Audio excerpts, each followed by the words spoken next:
Good day sa inyo mga bossing. Tara at samahan nyo ako mag-install netong stainless na side stand and center stand dito sa Honda Click. At ayan na nga, una natin binaklas yung side stand. Napaka basic lang nito i-install mga boss, lalo na kung hindi stock up yung center stand. Kaya sa mga bossing ko na order sa atin sa online, sigurado mga boss, kayang-kaya nyo to ikabit ng mag-isa.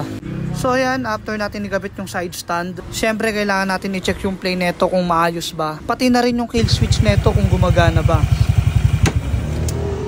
So ayun, after natin makabit ng maayos yung side stand at lahat ay working, tungo naman tayo ngayon dito sa center stand. Buti na lang pagkabaklas natin ng center stand ay hindi ito stock up, kaya hindi tayo nahirapan. Take note mga bossing, kailangan natin maglagay ng grasa dun sa ehe ng center stand para maiwasan natin pagka-stock up nito. So ayan, ipwesto nyo lang na maayos yung center stand at isalpak nyo yung ehe. After naman maipasok, lagyan nyo na ng washer dyan at lock. Ganun lang yung ka-basic mga bossing. At ayun, tapos na natin maikabit. Ang ganda talaga ng tindig pag stainless yung side stand at center stand ng Honda Click. Kaya sa mga bossing ko dyan na gustong dumayo dito sa shop para magpaabit, location natin mga bossing, Dasma Cavite, ipin nyo lang sa map, KCC Moto Parts Sampaloc 4. At kung malayo ka naman dito sa location natin, pwede ka mag-check out sa ating TikTok. Dyan, meron tayo dyang yellow basket bossing. Pindutin mo na yan at mag-check out ka na dyan. Roxy na bossing dahil napakamura lang nito.